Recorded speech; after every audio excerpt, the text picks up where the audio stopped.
How's it going, everybody? Tim here, back with another Greyhound bus video. And today I want to talk about transfers on the Greyhound bus. I had a lot of people ask me questions about this, and so I just wanted to make this video and talk about the transfer process when you're riding Greyhound. And it's actually a very simple process, and the Greyhound staff, does a great job of helping you out with it. Basically, I know for a fact when you purchase your ticket at the station, I'm not sure about when you print it out at home, but I'm pretty sure it's the same concept.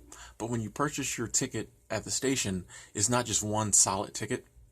It's basically like a book. And for each leg of the journey, there's a page that the driver tears off. So say, for instance, you're going from Tampa, Florida to Atlanta, Georgia, and you have a transfer in Jacksonville.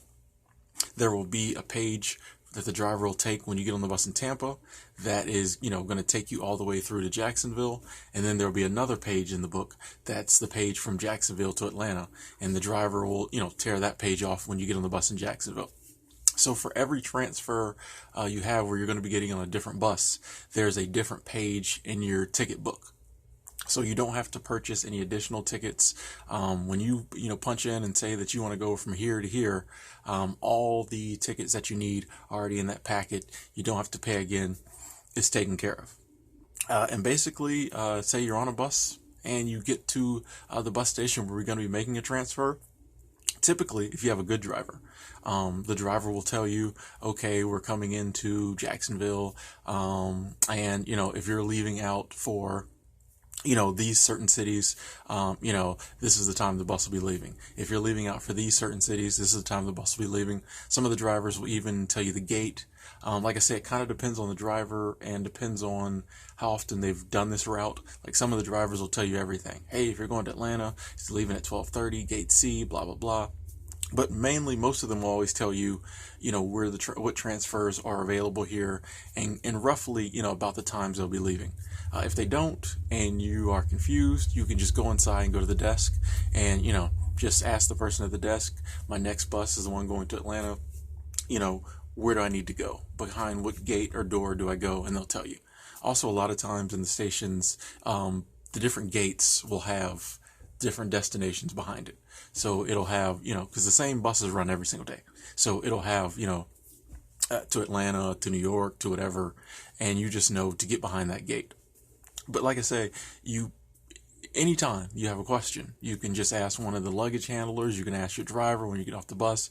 You can ask the person at the desk. And like I said, these same buses run every day. So these people, they know this stuff by heart.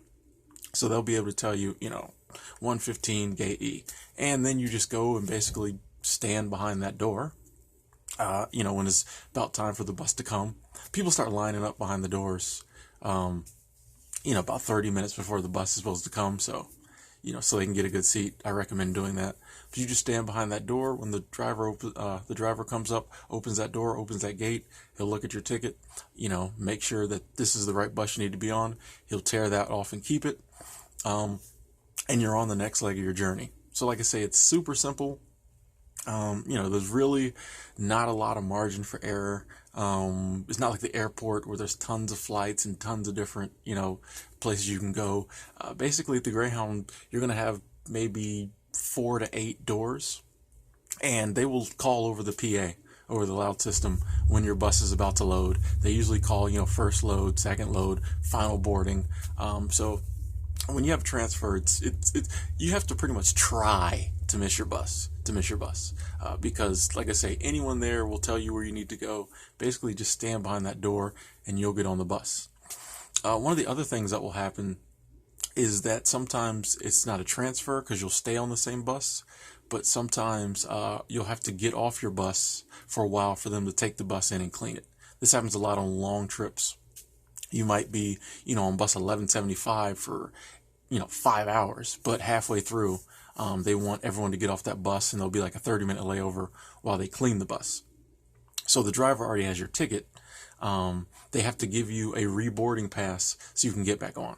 Because, like I said, the driver has your ticket. You couldn't prove that you were on this bus before because you don't have a ticket anymore for that leg. But they will give you a reboarding pass, and it'll have a number on it.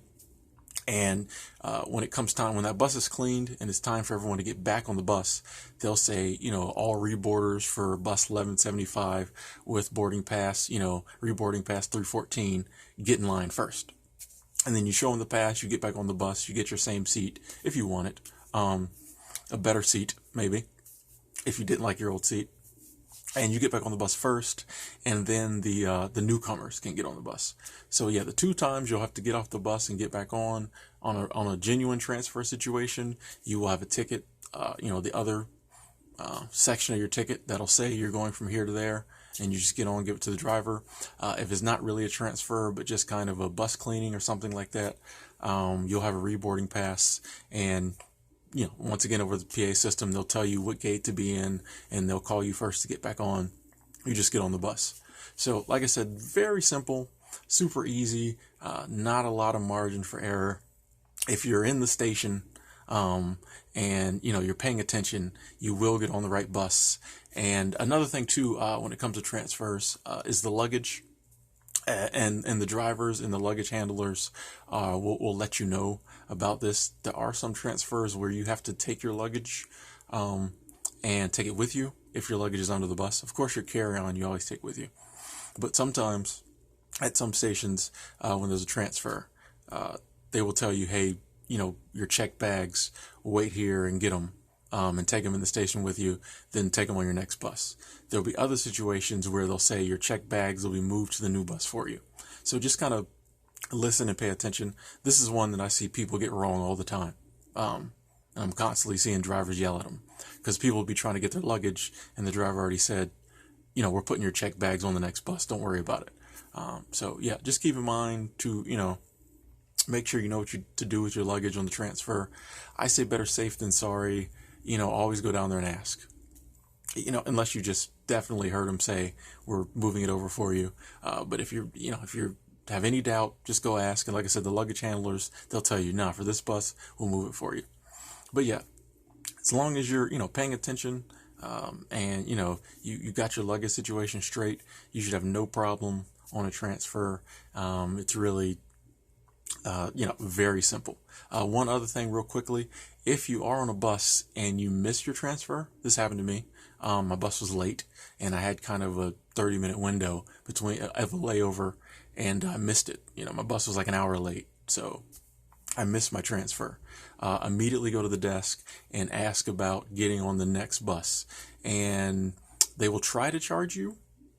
Because if it's your fault and you miss your bus, they charge you $20 to reprint a ticket for the next bus. But if you let them know, hey, I was on a bus, it was late, I missed my transfer, they'll check in with the driver, and then they'll just issue a ticket if there's room on the next available bus, or if there's not room on that bus, on a bus later. But so don't worry. It does suck when you miss transfers, but if you do miss one, Greyhound has no trouble getting you on the next bus as soon as possible. You just got to go to the desk, show them your ticket, and let them know that it wasn't your fault. If for some reason it is your fault and you miss it, then it will cost you $20, but you will still get to go on to your next destination. They're not just going to be like, oh, well, but yeah, it's $20, but they'll get you on the next bus and you'll eventually get to where you're going. So yeah, just want to make this quick video and tell you about the Greyhound transfer process. Hope this answered any questions you have. If you have any additional questions, something I missed, just put in the comment box below. I try to check my comments on my videos every couple days. And or if there's any other topic you want me to talk about Greyhound, please let me know. A lot of them I might have already covered. I've got a few videos on here about Greyhound, so feel free to check out my other videos and watch them and get some information from them. Thanks for watching. I'll talk to you later.